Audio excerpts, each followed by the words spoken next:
Bueno, egunon, guztioi. Batzuek pentsa dezakete fiskaltasunaren debatea zaila dela. Eta ez da bat izan. Argi ikusten den bezala, eman dugun esplikazioan, erraza da jakitea ze arau egiten duten fiskaltasun oso bidegabea egiteko. Eta guk esaten duguna da ez badugu lortzen debate hau eztabaida politikoan bukatzea, txarra gaizki pasatu dugu orain arte eta txarrago pasatuko dugu hemendik aurrera. Guk ez daukagu inolako dudari. Horrela izango dela. Guk esaten duguna da gizarte kohesionatu bat aurrera eramateko klabea da fiskalitatearen debatea, eta esaten duguna da debate hori ez dago gizartean eta ez dago debate politikoan zoritxak.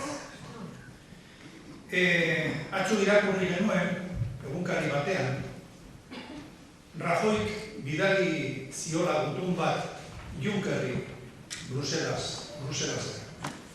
Eta gutun horretan, maiatzaren bostean, Rajoyk esaten zion Junckerri ez kezkatu muti, hauteskundeak pasatuta gero, murrizketa gehiago egingo ditugula. Gau bertan agertzen da beste eragile batean, barne sailburuak, Espainiako barne sailburuak, esaten du argi eta garbi, nik ez dakit nork irabaziko dituen hauteskundea, baina irabazten dituenean hauteskundeak sartu eta gero murrizketa gehiago aplikatu behar ditu. Aldea horre markatu dugun bezala eta orain etortzen gara Euskal Herrira, aldea nabarmena da. Nabarmena da 5.700 milioi euro edukitzea aldea Europarekiko hemen ezartzen bada bataz besteko presio fiskala. Gure ogasunek eta Eusko Jaurlaritzak ez du nahi. Ez dute nahi. Eta paten bagara Nafarroa 1.800 milioi euro lor daitezke hemen ezartzen bada Europan dagoen bataz besteko presio fiskala. Ez dute nahi bide hori jorratu. Eta ez bada jorratzen bide hori murrizketa gehiago. Rajoy esaten duen bezala etorriko dira. Konparatuz gero, Europarekiko hartzen badugu Danimarka 10.000 milioi gehiago lor daitezke autonomia erkidegoan eta 3.000 milioi gehiago lor daitezke Nafarroan. Zer gertatzen da? Ezin da hau azaldu, ez badugu ondorioztatu, debate hau baldintzatuta dagoela botere ekonomiko engatik. Botere ekonomikoa hemen ere agintzen du. Eta haiek esaten dugunean da, haiek dirudunek eta beste aldetik politika egiten dutenek, ez dute dirudunek zergatik ordaintzeari. Hauteskundeak egin ziren abenduan, hauteskundeak egingo dira hurrengo hilabetean, hauteskundeak egingo ditugu udazkenean, eta helak esaten duena da, debate politikoan zergatik ez da esplikatzen, eta zergatik ez da argi esaten, alderdi bakoitzak zer esaten duen gai importante honi buruz. Hori da, helak planteatzen duena. Ellos no quieren debate. La ignorancia de la gente es su mejor aliada para aplicar una política fiscal tremendamente injusta. Y ellos hacen un debate para que la gente crea que es difícil. Y saber de fiscalidad, a nada que uno se lea el informe que hemos hecho recientemente sobre política fiscal en nuestro país, saber un poco de fiscalidad suficiente para sacar nota es tremendamente sencillo. No es un debate difícil, ni muchísimo menos. Hace unos cuantos meses nos llamaron de ETV ver si queríamos hacer un debate con la Hacienda vizcaína sobre fiscalidad. Nosotros le dijimos sí, pero cuando llames a la Hacienda vizcaína te van a decir que no. Y efectivamente. La pasada semana, el viernes, la Diputación Foral de Guipúzcoa hizo un acto en la Tabacalera, en el edificio de Tabacalera, ese edificio que al movimiento sindical no se le deja. En Guipúzcoa se está poniendo carísimo hacer actos sindicales porque si los queremos hacer cerrados, te cobran un dineral. Ellos sí, yo sí puedo utilizar Tabacalera, Adegi puede utilizar Tabacalera. En ese acto estaba el poder económico completamente. Los que van al acto van a refrendar las políticas que hace la Diputación Foral de Guipúzcoa en un acto tremendo de propaganda. Se atreven a decir que van a contar con los ciudadanos y que van a dar participación a todas las organizaciones para que demos nuestra opinión. Es mentira. No nos quieren ni ver. No nos reciben cuando tenemos problemas sindicales. Tenemos la huelga de carreteras y no dan señales de vida. Lo nuestro y lo de nuestra gente les importa un bledo. Y en esa foto patética, en donde el poder económico arropa a la Diputación para la política fiscal que está haciendo, se da otra particular foto muy preocupante en la sociedad. Los 4 rectores de las 4 universidades están en el acto. ¿Dónde está el pensamiento crítico? Si las universidades forman parte del debate que están planteando las diputaciones y el gobierno, ¿quién va a cultivar en esta sociedad el debate crítico para intentar contrarrestar lo que no es sino poner al servicio del capital las instituciones para que les sigan dando todo lo que les están dando? Y luego se hacen encuestas, y en las encuestas a la gente le preguntan: ¿quiere usted pagar más impuestos? La gente dice: no vas a ir. O a la gente se le pregunta: ¿qué le parece a usted el fraude de la RGI? A la gente no se le pregunta por el vídeo que acabamos de ver. A la gente no se le pregunta: ¿quiere usted que se persiga el fraude en las rentas altas empresariales y de capital que no pagan impuestos? ¿O quiere usted, si seguimos por esta vía, en donde no hay suficiente recaudación, que terminemos pagando la educación? ¿O que si su hijo, su mujer o usted mismo necesita estar 2 meses en una UCI, le terminen cobrando copago porque no hay dinero? Entonces nosotros, ¿qué estamos intentando hacer? Explicar los instrumentos mediante los cuales la fiscalidad se pone al servicio de la gente que tiene dinero. Eso es lo que estamos intentando explicar. Estamos explicando que la evasión, como dice el compañero mexicano, es un crimen. La gente que evade dinero con el objetivo de defraudar comete un crimen a la sociedad. Estamos explicando los instrumentos de ilusión, que es instrumentos legales que montan las haciendas para que los que tienen dinero, las empresas, no paguen dinero, no paguen impuestos. Estamos explicando el fraude. ¿Y dónde está? No está en las rentas de trabajo. No tenemos escapatoria, los trabajadores y trabajadoras.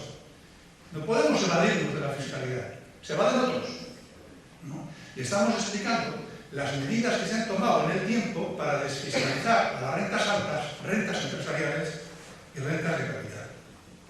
Y explicamos esa conexión, que si no, no se puede entender lo que pasa entre el mundo de la empresa, sobre todo las grandes empresas, y el mundo de las haciendas, de los gobiernos, para poner a su servicio la fiscalidad.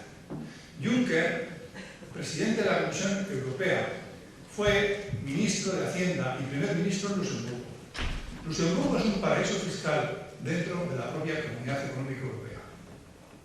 Los papeles que se han puesto, las empresas del IBEX 35 tienen 891 empresas participadas, que son de las empresas del IBEX 35, radicadas en paraísos fiscales. El otro día escuchaba una iniciativa de una alcalde de una ciudad del Estado que decía, ojalá aquí también esas iniciativas se pudieran prodigar, que no iba a contratar con esas empresas. Ya nos gustaría encontrar en el poder político vasco que esas empresas, Iberdrola, tiene casi 70 empresas participadas en paraísos fiscales. No contraten ustedes con esa gente. No. 891. Poco se sabe tampoco, se sabe muy poco, de que la agencia estatal tributaria tiene un expediente abierto donde hay 704 personas del ámbito del Estado, políticos, jueces, empresarios, que han defraudado y evadido capital. Fuera. Solo sabemos dos nombres, Bárcenas y Rato. Nos faltan 702. Y nos explicaríamos mucho si tuviéramos la oportunidad de saber quiénes son esas personas. Nos explicaríamos mucho. Eso en la Agencia Tributaria Estatal española. Porque de las agencias tributarias vascas no sabemos nada. Montoro hizo una ley de amnistía fiscal. Se acogió mucha gente. En el ámbito vasco, en el ámbito de la comunidad autónoma vasca, no sabemos exactamente cuál es la modalidad que se ha empleado para que los que han evadido capitales, si vuelven, regularicen los capitales en las haciendas vascas. ¿Qué significa todo esto? Y lo decíamos antes, ¿no? ¿Qué frases o cómo intenta nuestra clase política marcharse de este debate, eludir este debate? Pues yo estoy sumando una serie de frases de estas últimas semanas que igual las dice Rajoy, que las dice Rementería, que las dice Urkullu. Una es: no vamos a gastar lo que no tenemos. Pero si ya hemos visto. No, usted tiene que recaudar más, usted puede recaudar más. Sea usted europeo en presión fiscal. El A no es maximalista cuando está planteando que queremos tener la presión fiscal media europea y que se persiga a la gente que no paga para que lleguemos allí, ¿no? O cuando se dice: vamos a administrar como cualquier familia. Y Miquel ha comentado antes, ¿conocemos alguna familia que tenga el resorte de poder repercutir al vecino los ingresos? Es que hay que tratar a la gente de estúpida.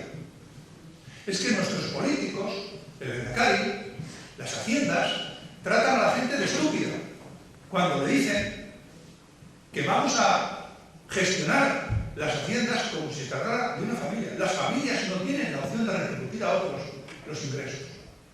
O cuando se dice en la misma entrevista que ha señalado Miquel del Lehendakari, dice: no juego con los números, juego con la honestidad. Hombre, la honestidad, señor Lehendakari, se le presume como a los militares el valor.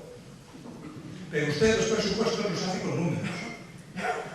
Y su consejero de Hacienda, Gatzagaetxebarria, en octubre del año pasado, cuando cayó la recaudación, estamos repitiendo el mismo discurso de octubre del año pasado.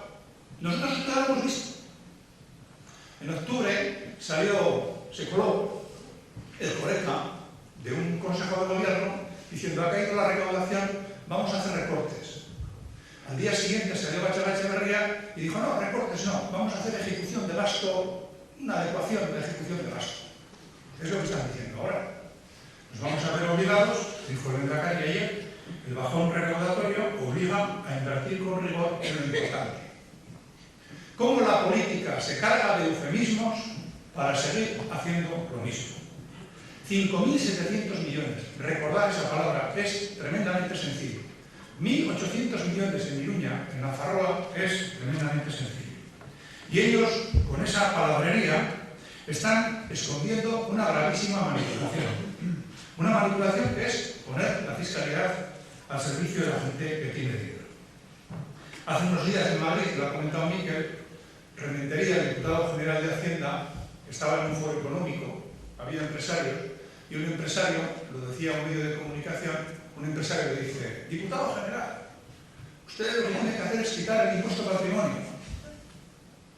Y le explica Rementería: bueno, yo quiero decirle a usted y a todos los presentes que es bueno que vengan a invertir a Vizcaya, porque es verdad que el tipo impositivo del impuesto de sociedades es un poco más alto que en el Estado, pero igual que ha comentado Miquel, el diputado de Hacienda de Navarra, mediante bonificaciones, subvenciones y deducciones, el impuesto vasco, como ya nos explicó Zubiri en la magistral conferencia que nos dio el año pasado, en junio, en el seminario de la UNED, que las empresas pagan entre poco y nada.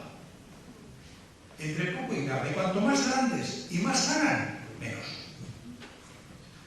Menos. Ese es el debate que no se quiere acometer. Ayer estuvo Garamendi, vicepresidente de la COE, en un acto en el Guggenheim, y combinaba a las haciendas vascas: si nos quitáis el patrimonio, Euskadi se sale. ¿Te puedo resumir mejor? Hay que ser sinvergüenza. Hay que ser sinvergüenza para plantear: no quieren pagar impuestos. Los ricos han decidido que no quieren pagar impuestos. Han decidido que la cohesión social no les importa. Han decidido que lo nuestro y lo de la gente que sufre le importa un bledo. No quieren pagar impuestos. Si las haciendas aceptan ese debate, siempre van a encontrar una liebre que marca la pauta a la cual hay que seguir. Siempre van a encontrar un país que el capitalismo utilizará para que sea el referente a seguir. Ha sido Irlanda en Europa, que tenía un impuesto de sociedades del 8%. Y se nos decía: hay que imitar allí, porque si no les invitamos a eso, y se inventaron las vacaciones fiscales. Pagamos la multa a escote, los que pagamos impuestos, claro, en relación a ese tema. Se dan paradojas, como por ejemplo, ¿qué pasa con la exportación? Tenemos un modelo exportador, ¿verdad? Y qué bueno es exportar. Pero para exportar se han hecho reformas laborales que devalúan los salarios. Las haciendas están preocupadas porque si caen los salarios no pagamos impuestos, pagamos menos impuestos, los trabajadores. Pero luego la exportación tiene otro efecto, y es que el IVA tú no lo cobras. El IVA lo cobra ahí donde se vende el producto. Es decir, desde el punto de vista de efecto recaudador, el modelo exportador es un modelo tremendamente dañino para las haciendas. Y luego se apropian, que es eso más descarado, se apropian de los argumentos que lideran el mundo económico en esa conexión también con el mundo mediático, ¿no? Dice: es que si te suben los impuestos se van. Y uno dice: pero vamos a ver, ¿no hay ricos en Suecia, en Dinamarca, en Alemania, en Francia, en Bélgica? ¿No? O si subes los impuestos a los ricos, la inversión cae y el empleo disminuye. Y nosotros, que hemos analizado lo que ha pasado en estos 7 o 8 años de crisis, hemos llegado a una conclusión clarísima: los países que mejor han respondido a la crisis son los que más presión fiscal tienen, los que más gasto público tienen, los que más gasto social tienen. Esa es la verdadera defensa que el poder político debiera haber hecho en esta situación. ¿Qué pasa en los gobiernos? Pues si se me permite una comparación, hace un tiempo vi un documental con una entrevista que le hacían a Mario Zaragoza, nada sospechoso de comunista ni de llevar cuernos, fue ministro de la OCDE en su tiempo, ¿no? Y le preguntaban a Mario Zaragoza: si a usted, el presidente del gobierno, si usted es ministro de Educación y el presidente del gobierno dice que tiene que hacer recortes en educación, ¿usted qué hace? Dice: yo me voy. En un país como el nuestro, hacer recortes en educación, que es el futuro, eso no se puede hacer, yo me voy. ¿Qué pasa en la foto que tenemos hoy? Que los gobiernos están llenos de gente que se tragan el discurso, que lideran el mundo económico y terminan repercutiendo y buscando enemigos donde no están. Nosotros no somos enemigos de la cohesión social. Nosotros somos una organización que está absolutamente convencida de que hace falta contrapoder en la sociedad para que este debate se gane. Si el movimiento sindical y social no disputa el debate, va a ser imposible condicionar las políticas que prioricen la cohesión social. ¿Y qué está pasando en Europa? Voy terminando. Por un pelo de la hostia no ganó la extrema derecha. Por un pelo. En Francia son elecciones el año que viene y el Frente Nacional está acechando. En Alemania hay un partido de extrema derecha que sube. En Grecia, amanecer dorado, ya veremos qué pasa después de lo que está pasando con Syriza. En el Estado español la extrema derecha ya tiene partido. No hace falta que se presente solo a las elecciones. Ante ese panorama, es preocupante la foto que la izquierda política está dando. La izquierda política en Europa, en el Estado español y en Euskal Herria no puede renunciar al debate ideológico con la derecha. Y ha renunciado a ese debate ideológico. Nosotros no. Ni lo hemos hecho, ni lo vamos a hacer.